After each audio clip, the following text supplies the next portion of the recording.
여러분 안녕하셨습니까? 제 8차시 수업을 시작하겠습니다. 8차시 수업은 변화와 혁신의 확산에 대한 내용입니다.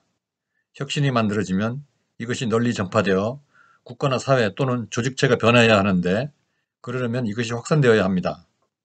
이건 마치 코로나 바이러스가 감염되어서 확진을 받는 것과 유사한데, 바이러스는 의료 안전을 위해서 바이러스 확산은 억제되어야 하지만 혁신의 확산은 널리 퍼져서 확대되어야 효과가 있습니다. 오늘 수업은 먼저 에피소드 하나를 살펴보고 시작하겠습니다. 에피소드 주제는 리더십에 대한 발언입니다.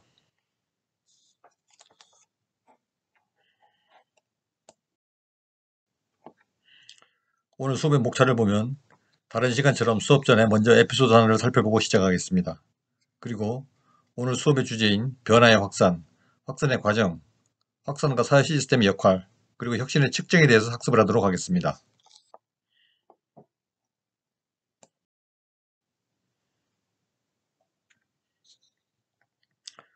그러면 먼저 에피소드를 살펴보겠습니다.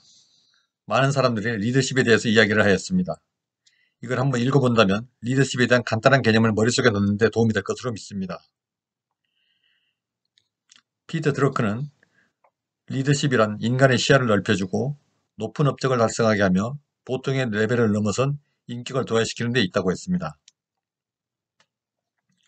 로버트 칼빈, 모토로라 전 회장은 이렇게 얘기했습니다. 리더십이란 혼자 가기를 두려워하는 곳으로 사람들을 데리고 가는 것이다. 햄필과 쿠는 이렇게 얘기했습니다. 리더십이란 집단으로 하여금 목적을 공유하도록 활동을 지휘하고 감독하는 사람들의 독특한 행동이다. 조지 R. 테리는 리더십이란 집단 목표의 달성을 위해서 자발적으로 노력하도록 사람들에게 영향을 끼치는 활동이다. 로버트 탄넨바움은 리더십이란 커뮤니케이션의 과정을 통해서 어떤 특정한 목표 달성을 지향하고 있는 상황 속에서 행사되는 대인 간의 영향력이다. 라우크와 비엘링은 리더십이란 목적을 달성하도록 집단의 활동들에 조직적으로 영향을 주는 과정이다. 이 중에 의미 있는 말은 로버트 켈빈 전 모토로라 회장의 말인 리더십이란 혼자 가기를 두려워하는 곳으로 사람들을 데리고 가는 것이다 라는 말입니다. 이 말을 보면 리더는 쉬운 일이 아닙니다. 모두가 두려워하는 일을 혼자서 해야 되니까요. 계속해서 다음 쪽에서 리더십의 의미를 살펴보겠습니다. 제임스 쿠제는 리더십은 자리가 아니다. 그 과정이다. 즉 포지션이 아니고 그 프로세스란 말입니다. 문서는 리더십이란 사기를 진작시키는 창조적이고 직접적인 힘이다. 이렇게 얘기했습니다. 베니스는 리더십이란 리더가 추종자들을 바람직한 방향으로 행동하도록 이끌어가는 과정이다. 라고 얘기했습니다. 피들러는 리더십이란 조직 구성원들의 작업을 지시하고 조정하는 것이다. 이렇게 얘기했고, 홀랜드와 줄리앙은 리더십이란 두 사람 이상의 사람들 사이에서 영향력을 발휘하는 관계의 존재이다. 또 리더십이란 집단의 구조를 창시하고 유지하는 것이다 라고 스톡딜은 얘기했습니다.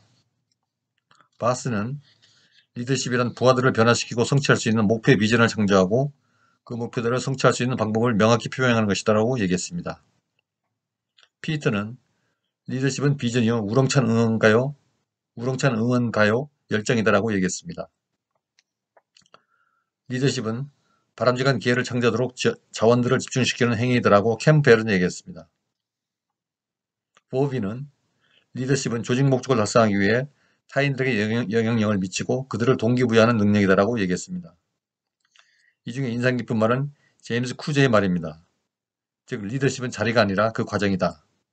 어찌 보면 리더십은 지도자의 자리 같고 실제 그렇지만 변화와 혁신을 통해서 타인에게 영향을 주는 그 과정이라는 말이 인상적입니다. 또 하나 예를 들어보면 리더십은 비전이요 우렁찬 응원가요 열정이다라고 주장한 피트의 말도 인상적이지요.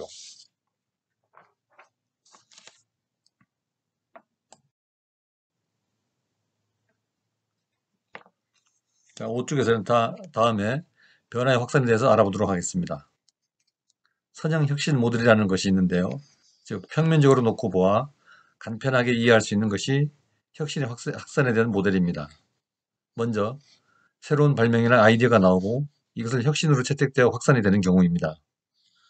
다른 하나의 모델은 해동, 변화, 재동결, 즉 unfreezing, change, defreeze라는 모델인데요. 이게 무슨 말이냐면 새로운 혁신이 나타나면 과거에 이루어진 혁신을 녹인다는 말입니다. 즉, 즉 과거의 제품이나 프로세스를 녹여서 풀어 헤치고 변화를 주어서 다시 동결시키면, 즉 얼려서 덩어리로 만들어서 굳어지게 하면 그것이 앞으로 쭉 유지됩니다. 즉 얼어붙은 것을 녹여서 변화를 주고 다시 얼리면 과거의 혁신은 새로운 혁신으로 대체되고 굳어져서 새로운 혁신이 쭉 앞으로 유지된다는 말이죠.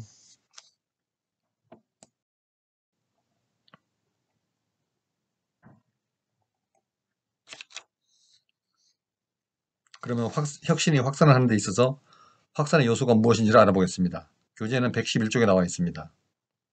확산의 요소는 혁신, 채택자, 의사소통 채널, 시간, 그리고 사회 시스템입니다. 하나씩 살펴보겠습니다. 먼저 혁신입니다. 혁신은 확산의 요소에 관련된 현재 지식이나 또는 그런 것과 유사한 것과 관련해서 광범위한 범주를 다루는 개념입니다. 개인 또는 다른 채택 단위에 의해서 새로운 것으로 인식되는 모든 아이디어, 제품, 실제 또는 대상을 모두 혁신으로 간주할 수 있습니다. 두 번째는 채택자입니다. 어답터스라고 하는데 채택자는 최소한의 분석 단위입니다. 대부분의 연구에서 채택자는 개인이지만 조직, 즉 기업, 학교, 병원 등을 포함한 소셜 네트워크 내의 클러스터 또는 국가일 수도 있습니다. 세 번째는 의사소통 채널입니다. 확산은 정의상 사람이나 조직 간에 발생합니다. 그런데 통신 채널을 사용하면 한 장치에서 다른 장치로 정보를 전송할 수 있습니다. 확산이 발생되기 위해서는 최소한 당사자 간의 의사소통 패턴 또는 기능을 설정해야 합니다. 네 번째는 시간입니다. 혁신이 채택되려면 시간의 흐름이 필요합니다. 그것들은 거의 아주 짧은 시간 안에, 즉 순식간에는 채택되지 않습니다. 실제로 어떤 연구에서 보면 농민들이 마음에 드는 옥수수 종자를 채택하는데 10년이 넘게 걸렸고, 농민들은 옥수수를 채택 후에 몇 년 동안 새로운 옥수수에 자신의 노동의 일부분을 할애했다고 합니다.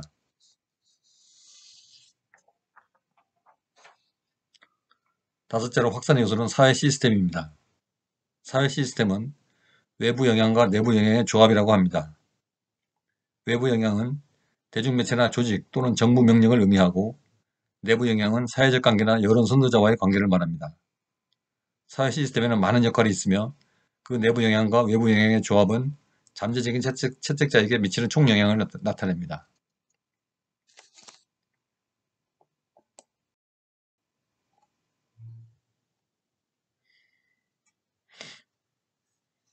다음은 가브리엘 타르데의 혁신의 S형 곡선을 살펴보겠습니다.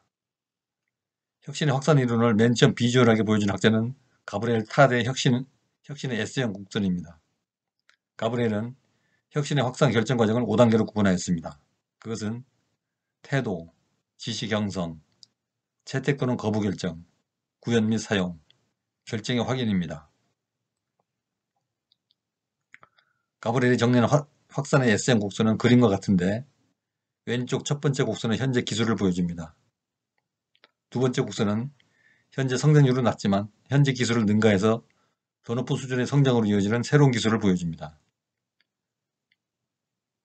두 곡선 다 S자 모양을 이루는데 처음에는 조금씩 성장하다가 나중에는 최대한 포화 상태가 되어 더 이상 성장하지 않고 고정된 직선형으로 되어버립니다.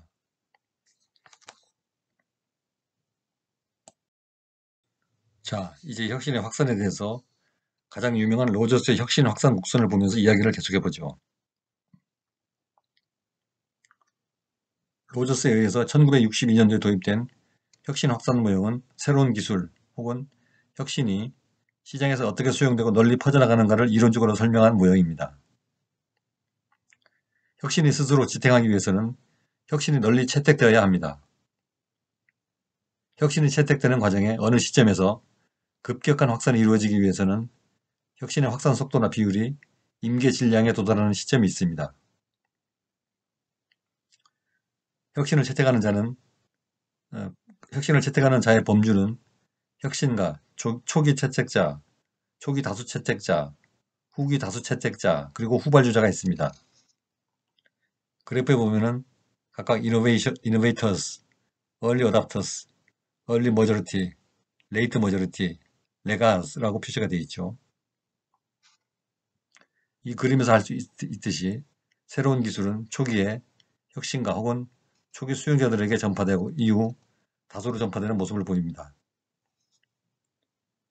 증기기관, 자동차 전화 등이 이러한 모습을 띠면서 시장에서 수용되었습니다. 실제 수리적으로 보면 이렇게 종 모양의 곡선이 만들어지지는 않지만 계략적으로 구성하여 보면 이렇다는 의미입니다. 이 그래프에서 약 2.5%를 차지하는 혁신가들을 살펴봅시다. 혁신가들은 기꺼이 위험을 감수하고 사회적 지위가 가장 높으며 재무 유동성이 있으며 사회적이며 과학적 출처와 가장 밀접한 접촉을 하고 다른 혁신가와 상호작용을 하고 있습니다. 그들의 위험 허용 능력은 궁극적으로 실패할 수도 있는 기술을 채택하도록 합니다. 금융자원은 이러한 실패를 흡수하는 데 도움이 됩니다.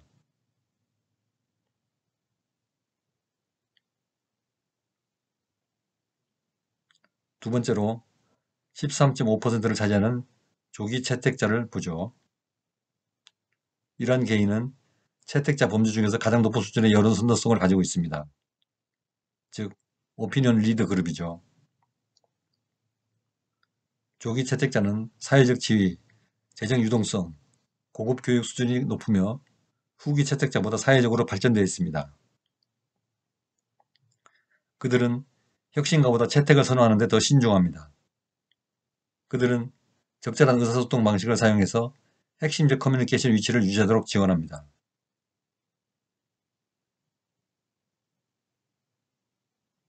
셋째로 34%를 차지하는 초기 다수 그룹입니다. 그들은 혁신가들과 초기 채택자들보다 훨씬 더 긴 시간 후에 혁신을 채택하게 됩니다. 초기 다수 채택자들은 평균적인 사회적 지위 이상이며 사회조직에서 거의 초기 채택자와 접촉하는 위치를 갖지는 않는다고 합니다. 넷째로 역시 34%에 달하는 비중을 차지하는 후기 다수 채택자입니다. 그들은 평균적인 채택자들이 채택을 한 이후에 혁신을 채택합니다. 이 사람들은 높은 회의를 합니다. 즉 의심을 많이 한다는 거죠. 혁신에 접근하고 사회 속에서 대다수가 혁신을 채택한 후에 혁신에 접근합니다. 후기 대다수는 일반적으로 혁신에 대해 회의적이며 평균 사회적 지위 미만, 그리고 재무 유동성이 거의 없으며 초기 다수와 후기 대다수의 다른 사람들과 접촉하였으며 오피니언 리더와 접촉은 적은 편입니다. 마지막으로 16%를 차지하는 후발주자입니다. 그들은 혁신을 채택한 마지막 사람들입니다. 이전 범주의 일부와 달리 이 범주의 개인은 의견 리더십이 거의 없거나 전혀 없습니다. 이러한 개인은 일반적으로 변화 대행자나 관리자를 혐오합니다. 후발주자는 일반적으로 전통적, 가장 낮은 사회적 지위, 가장 낮은 재무 유동성, 채택자 중에서 혁신 채택에 가장 시간이 많이 걸리고 가족 및 친한 친구와만 접촉하는 데 중점을 두는 범주의 사람들입니다.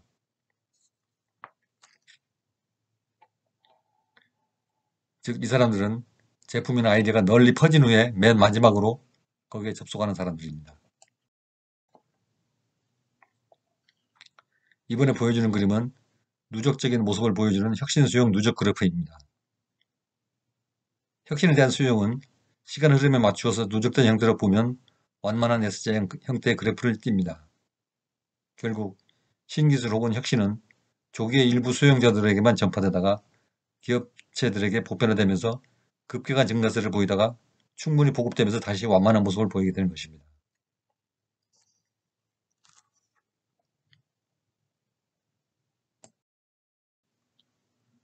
다음은 1991년 제프리 무어에 의해서 제기된 캐즘에 대해서 살펴보겠습니다. 캐즘은 본래 협곡을 뜻하는 단어였습니다. 제프리 무어는 이 단어를 신기술이 초기에 수용되는 모습을 보이다가 판매가 급감하고 시장에서 사라지는 현상을 설명하기 위해서 사용했습니다. 특히 인터넷 대중화와 함께 IT 신기술이 선보이기 시작했던 80년대 말에 이러한 현상이 많이 나타나면서 각광을 받은 개념입니다. 캐즘이 나타나는 이유는 신기술이나 혁신에 열광하는 혁신가나 초기 수용층과 대중 간의 가치에 대한 관점이 다르기 때문입니다. 혁신가들이나 초기 수용층은 새로움에 열광하지만 대다수 소비자들은 새로움보다는 효용성이나 편리함 혹은 자신들의 수준에 맞는 기술적 쓰임새, 가격이 맞다면 혁신이나 신기술이 캐즘을 뛰어넘을 수 있을지 아닐지는 해봐야 알 수 있다는 결론밖에 없습니다. 그 누구도 다수 시장의 선택을 정확히 예측할 수 없으니까요. 캐즘 이론을 보다 사회적인 관점에서 보충한 이론이 있습니다. 그것은 바로 하이프 사이클 가설입니다.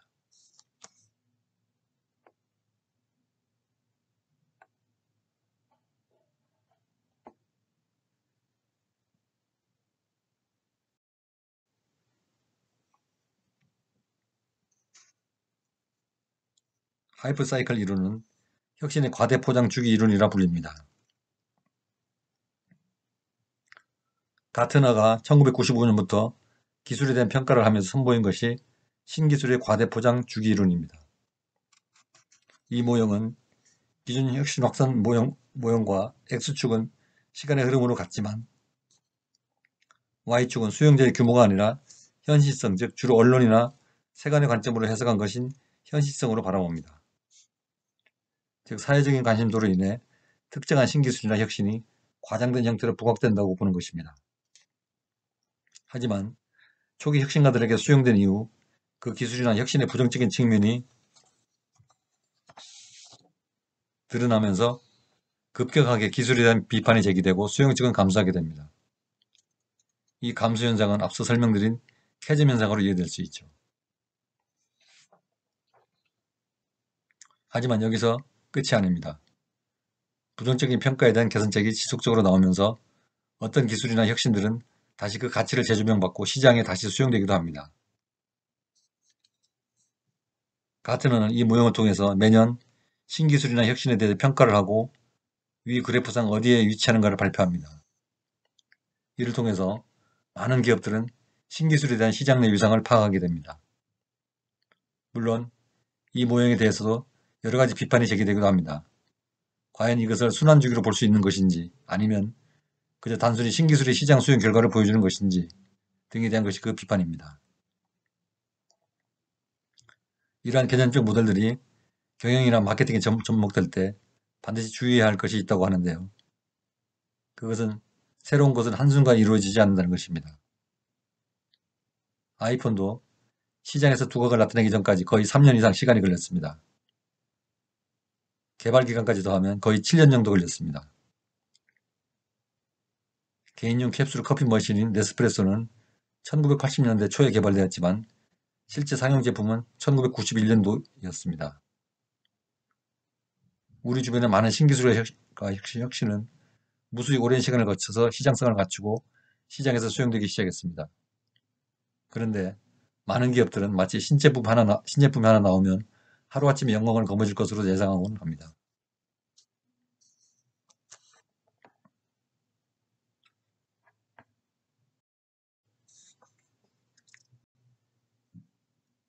신기술이나 혁신, 전에 없던 제품이나 서비스는 우선 소비자들에게 인지되는 시간을 필요로 합니다. 단순히 그것을 아는 것을 넘어서 그 계층의 제품의 효용성을 이해하고 가치를 판단하기 위해서입니다. 그러나 새로운 개념에 자리매김은 쉽지 않습니다.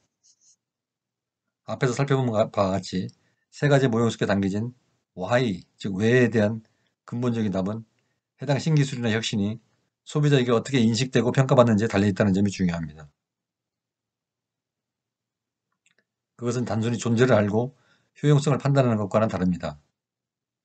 전체적인 가치 판단, 즉 영어로 홀리스틱 밸류에이션을 통해서 소비자의 구매 의사 과정에 자리매김을 하여야만 수용되거나 캐즘을 뛰어넘거나 환멸의 골짜기를 가로질러 갈 수 있다는 말입니다.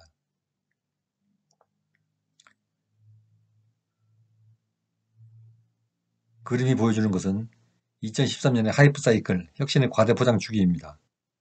NFC 같은 기술은 하향세를 탔습니다. 그 다음에는 어떤 기술이 하향세를 탈지 모릅니다. 앞으로의 신기술 혹은 혁신은 어디서 올지 미래를 예측하기 힘듭니다. 이러한 그래프와 같은 분석을 통해서 기업은 좀 더 성공의 확률을 높이려고 노력합니다. 그런데 역시 최종 판단은 소비자의 몫이 아닐까요?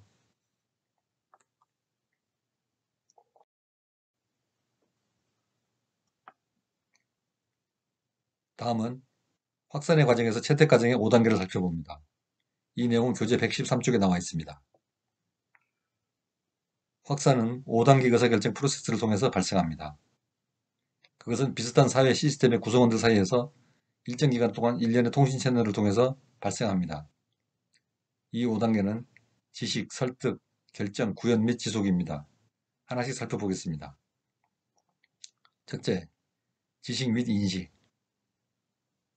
개인은 처음에는 혁신에 노출되지만 혁신에 대한 정보는 부족합니다. 이 단계에서 개인은 아직 혁신에 대한 자세한 정보를 찾도록 영감을 얻지 못하고 있습니다. 두 번째로 설득의 단계입니다. 개인은 혁신에 관심이 있고 관련 정보나 세부 사항을 적극적으로 찾는 단계입니다. 세 번째는 결정 단계입니다. 개인은 변화의 개념을 취하고 혁신 사용의 장단점을 평가하고 혁신을 채택할지 거부할지 결정을 합니다. 로저스는 이 단계의 개성적 특성으로 인해서 경험적 증거를 얻는 것이 가장 어려운 단계라고 지적했습니다. 네 번째로 구현의 단계입니다. 개인은 상황에 따라 혁신을 다양한 정도로 사용합니다. 이 단계에서 개인은 또한 혁신의 유용성을 결정하고 이에 대한 추가 정보를 검색할 수 있습니다. 마지막으로 확신 지속 단계입니다. 개인은 혁신을 계속 사용하기로 한 결정을 마무리합니다. 이 단계는 개인의 마음속에 생기는 개인 내의 관계, 즉 인지 불협화음을 유발할 수 있지만 개인 내의 관계와 대인 관계이며 그룹이 올바른 결정을 내렸다는 결정을 확인하는 단계입니다.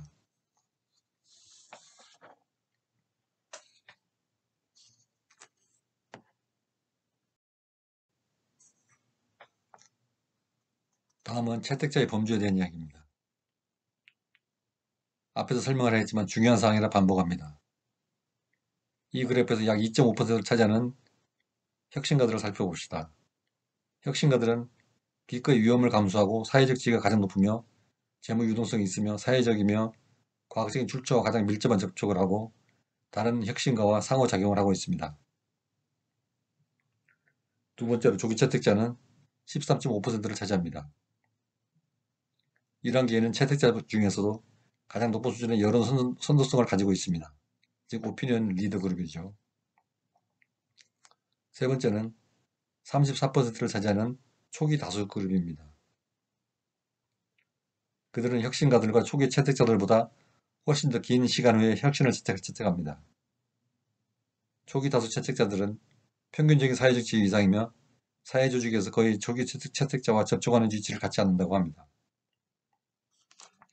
넷째로 역시 34%에 달하는 비중을 차지하는 후기 다수 채택자입니다. 그들은 평균적인 채택자들이 채택을 한 이후에 혁신을 채택합니다. 마지막으로 16%를 차지하는 후발주자입니다. 그들은 혁신을 채택한 마지막 사람입니다. 이전 범주의 일부와 달리 이 범주의 개인들은 의견 리더십, 즉 여론 선도성이 거의 없거나 전혀 없습니다.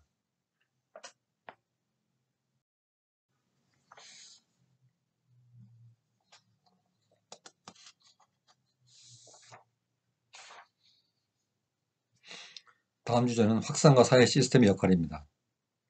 확산을 하기 위해서는 연결점이 있어야 하는데 이것이 바로 사회 시스템입니다. 확산을 위한 사회 시스템에는 여론 선도자, 전자통신 사회 네트워크, 조직 등 세 가지가 있습니다. 이에 대해서 살펴보겠습니다. 첫째로 여론 선도자입니다. 모든 개인이 다른 사람에게 동등한 영향을 미치는 것은 아닙니다. 이런 의미에서 여론 선도자는 혁신에 대한 긍정적인 또는 부정적인 정보를 유포하는 데 영향을 미칩니다. 여론 선도자는 혁신 결정 프로세스의 평가 단계와 채택자에게 가장 큰 영향을 미칩니다.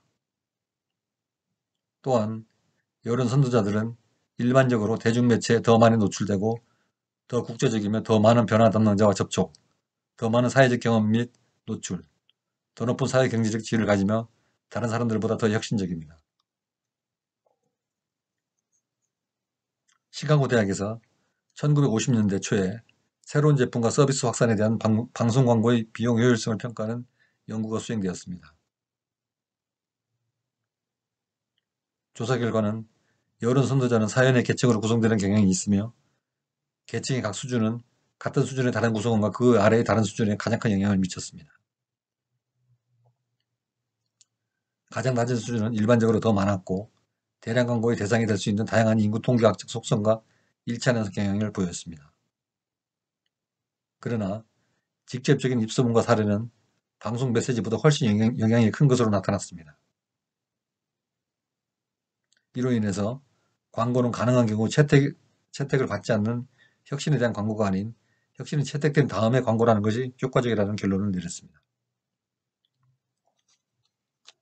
두 번째로 전자통신 사회 네트워크입니다. 인터넷이 도입되기 전에 오프라인에서 소셜 네트워크가 혁신의 확산에 중요한 역할을 했다고 주장되었습니다.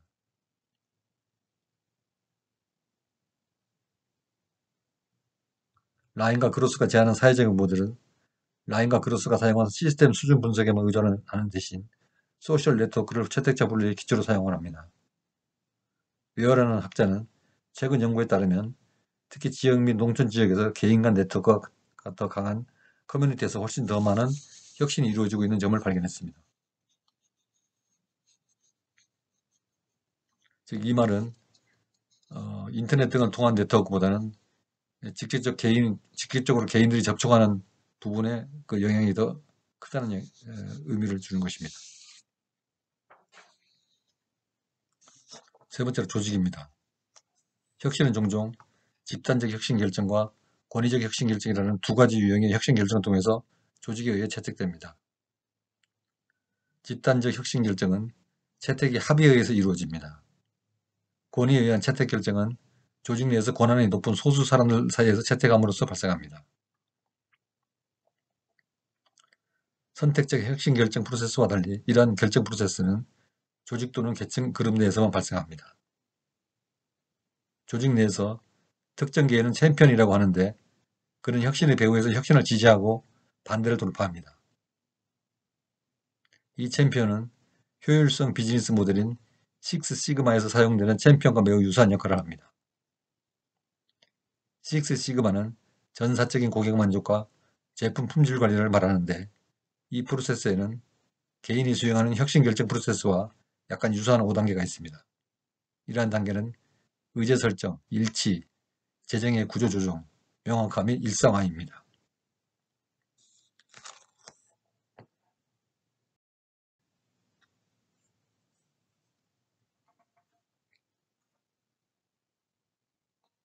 다음은 혁신의 측정을 살펴보겠습니다. 혁신의 측정을 통해서 미래의 발전 가능성을 예측하고 현재 진행되는 사업에 대한 평가를 할 수 있습니다. 혁신의 측정 유형으로 조직적 수준의 혁신 측정과 정치적 수준의 혁신 측정으로 구분할 수 있습니다. 조직 수준의 혁신 측정은 개인, 팀 수준 평가 및 소규모에서 대규모에 이르는 사기업과 관련이 있습니다. 조직의 혁신 측정은 설문조사, 워크숍, 컨설턴트 또는 내부 벤치마킹으로 수행할 수 있습니다.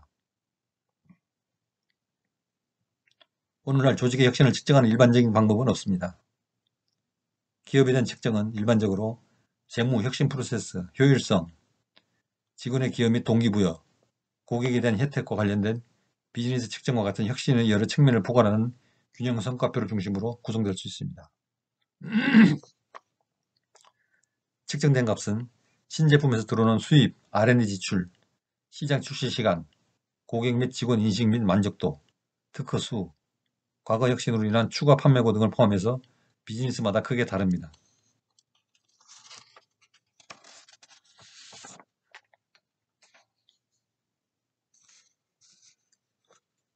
정치적 차원에서 혁신 측정은 혁신을 통해 국가 또는 지역의 경쟁 우위 여부를 파악하는 데 보다 중점을 둡니다.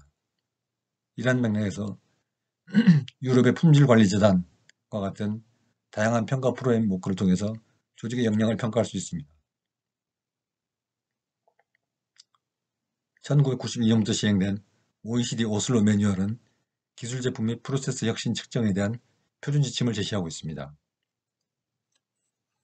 오슬로 매뉴얼은 OECD에서 1963년부터 실시해온 프라스카티 매뉴얼을 대체하였습니다.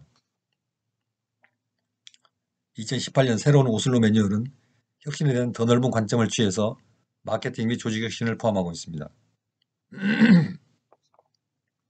이러한 표준은 유럽 공동체 혁신을 평가하기 위한 설문조사에 사용되고 있습니다. 프라스카티 매뉴얼은 연구개발에 투입되는 인력 및 재정 규모를 측정해서 혁신의 순위 파악에 활용하고 있습니다. 혁신을 측정하는 다른 방법으로는 전통적으로 R&D, 즉 연구개발 투자가 GNP의 어느 정도인지를 백분율로 측정하는 방법이 있습니다. 프라스카티 매뉴얼이나 오슬로 매뉴얼은 이러한 방법들을 통합적으로 활용해서 혁신을 측정하고 있습니다. 예를 들어서 유럽 공동체 리스본 전략은 R&D에 대한 평균 지출이 GDP 3%가 되도록 목표를 설정했습니다. 이에 반해서 한국은 R&D에 대한 평균 지출이 GDP 5%가 되도록 목표를 설정해서 높은 혁신을 지향하는 국가로 평가되고 있습니다.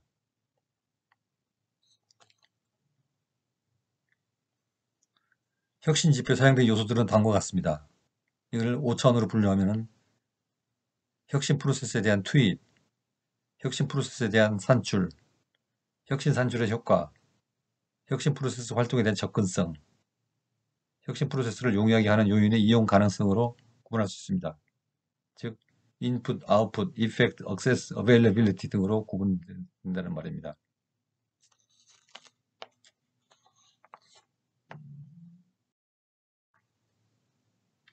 여기서 참고로 지표와 지수에 대해서 구분해 보겠습니다.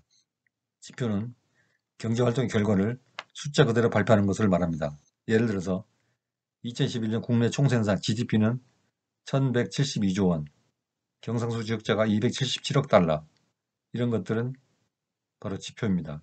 그런데 지수는 기준과 비교해 나온 숫자로서 기준 시점의 가격, 시가총액 등을 100이나 1000 등 기준 지수로 두고 변화의 폭과 속도, 방향성이 어떤지를 살펴보는 것입니다.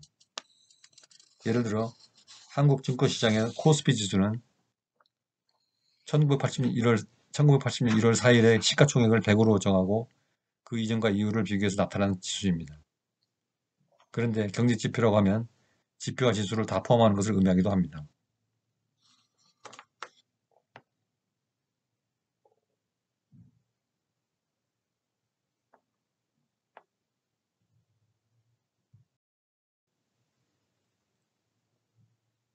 다음은 여러 기관에서 발표하는 국가혁신지수에 대해서 알아보겠습니다. 여러분, 한국은 전 세계에서 얼마나 혁신을 잘하는 국가인지 아십니까? 놀랍게도 블룸버그 센터에서 발표한 2019년도 국가별 혁신지수에서 한국은 전 세계에서 1위를 하였습니다. BDI와 ZEW, 즉 Bundesverband des Deutschen Industrie and Economic Research in Mannheim, 즉 전국 독일 산업협회 및 마나임 경제연구소가 측정한 결과에서도 전 세계 10위를 마크하고 있습니다. 이걸 보면 한국 사람은 여전히 한국 사회가 후진국을 알고 있지만 막상 세계에 나서서 보면 한국은 세계를 주름잡는 리더 국가로 우뚝 서 있다는 점을 알 수 있습니다. 이제는 외국을 모방하려고 애쓸 게 아니라 가장 한국적인 것을 세계적인 것이라고 자부심을 가질 만한 시점이 되었죠.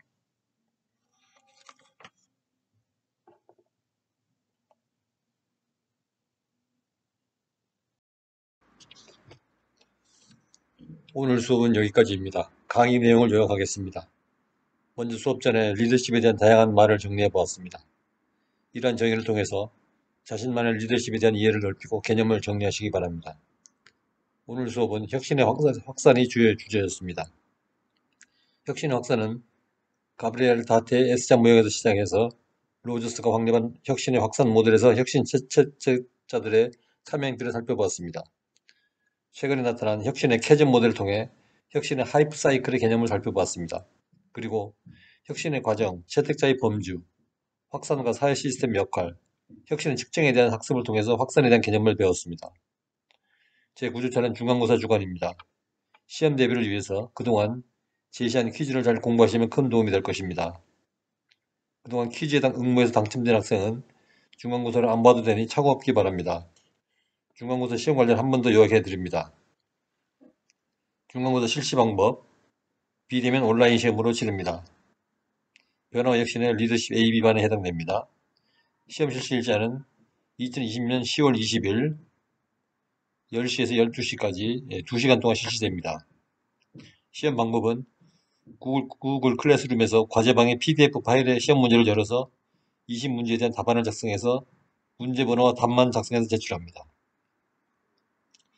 제출 방법은 작성된 답안을 파일로 업로드하거나 업로드 문제가 발생 시에는 이메일로 제출합니다.